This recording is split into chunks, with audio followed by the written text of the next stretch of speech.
আসসালামু আলাইকুম ওরহমতুল্লাহি বারাকাতু। আজকের ক্লাসে আমরা আলোচনা করব ভার্ব চেনার উপায় নিয়ে। একটা ওয়ার্ডে কি কি সাইন বা চিহ্ন দেখলে সেই ওয়ার্ডটাকে সহজেই ভার্ব হিসেবে আইডেন্টিফাই করা যাবে, এই বিষয়টা নিয়েই আজকে আমরা আলোচনা করব। তার আগে বলে রাখি, এই ধরনের প্রশ্নগুলো প্রত্যেক বছর আমাদের কম্পিটিটিভ এক্সাম যেমন varsity admission test, medical admission test এবং জবের যে পরীক্ষাগুলো, এই পরীক্ষাগুলোতে প্রত্যেক বছর এই ধরনের প্রশ্ন আসতে দেখা যায়। সো আজকের আলোচনাটা যদি ভালোভাবে বুঝে থাকেন বা মনে রাখতে পারেন, তাহলে এই বিষয়টার উপর যে ধরনের প্রশ্ন আসে পরীক্ষাগুলোতে, এগুলোর উত্তর সহজেই করতে পারবেন। তাহলে চলুন শুরু করা যাক আজকের আলোচনা, ভার্ব চেনার উপায়।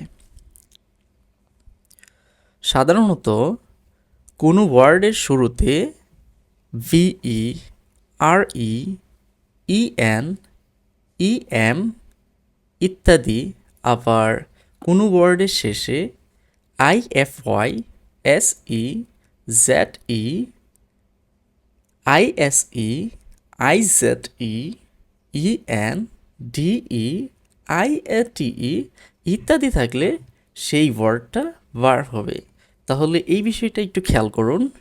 এখানে বলা হয়েছে যে কোনো ওয়ার্ডের শুরুতে প্রিফিক্স হিসাবে ভিই, আরই, ইএন, ইএম, আবার কোনো ওয়ার্ডের শেষে আইএফওয়াই, এসই, জেডই, আইএসই, আইজেডই, ইএন, ডিই, আইএটিই ইত্যাদি থাকলে সেই ওয়ার্ডটাকে আমরা সহজেই ভার্ব হিসেবে আইডেন্টিফাই করে ফেলব।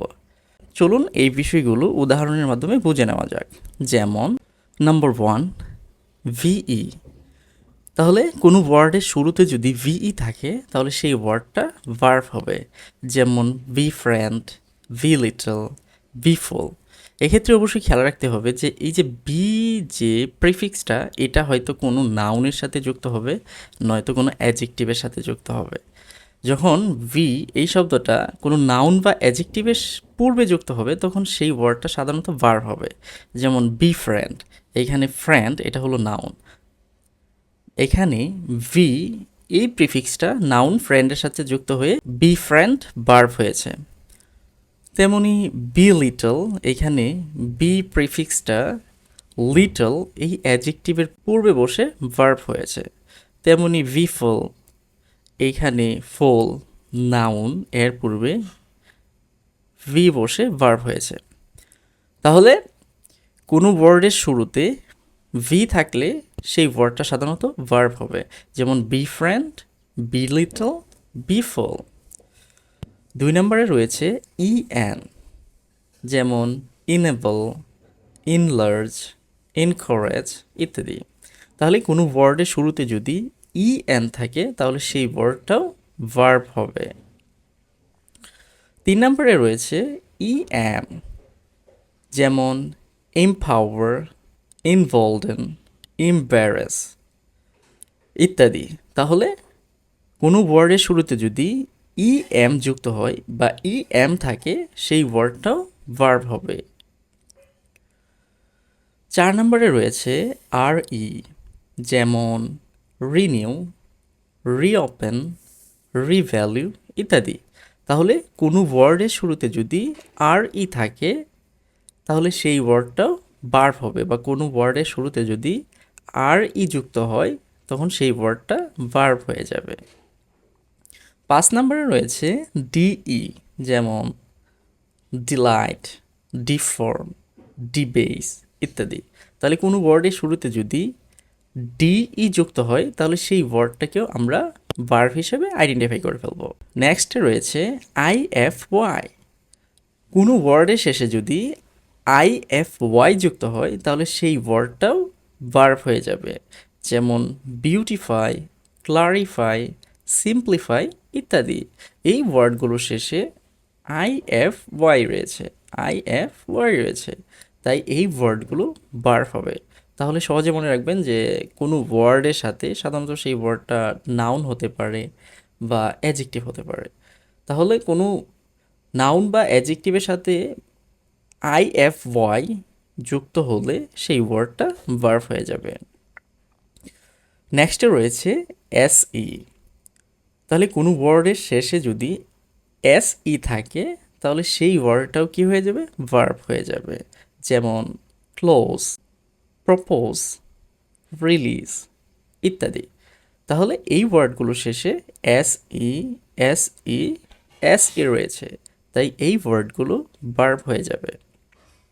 নেক্সটে রয়েছে জেড ই বা জিই, যেমন অর্গানাইজ, অ্যানালাইজ, ফাইনালাইজ ইত্যাদি।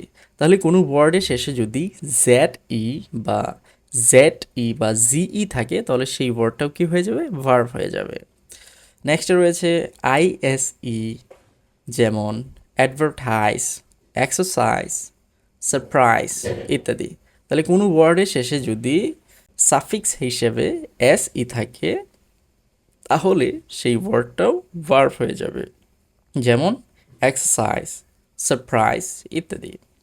নেক্সটে রয়েছে আইজেড ই, যেমন রিয়ালাইজ, কাস্টমাইজ, অথরাইজ ইত্যাদি। তাহলে কোনো ওয়ার্ডের শেষে যদি আইজেড ই বা আইজিই থাকে তাহলে সেই ওয়ার্ডটাও কি হয়ে যাবে, ভার্ব হয়ে যাবে।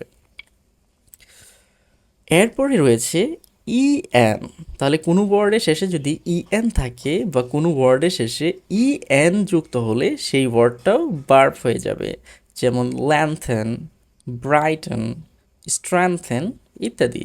এই ওয়ার্ডগুলোর শেষে ইএন, ইএন, ইএন রয়েছে, তাই এই ওয়ার্ডগুলো ভার্ব হবে। নেক্সটে রয়েছে ডিই। তার মানে কোনো ওয়ার্ডের শেষে যদি ডিই থাকে তাহলে সেই ওয়ার্ডগুলো কি হয়ে যাবে, ভার্ব হয়ে যাবে।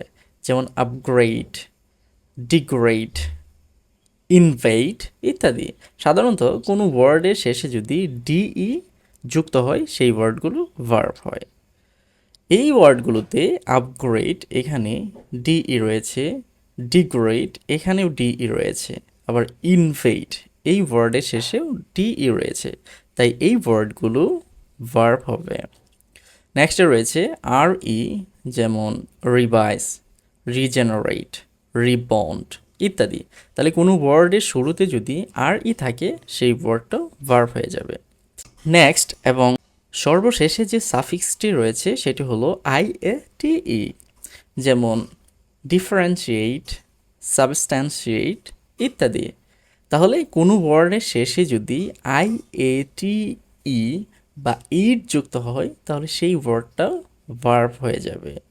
যেমন ডিফারেন্সিয়েট, সাবস্ট্যান্সিয়েট এই ওয়ার্ডগুলো শেষে আইএটিই যুক্ত হয়েছে, তাই এই ওয়ার্ডগুলো ভার্ব হয়ে যাবে।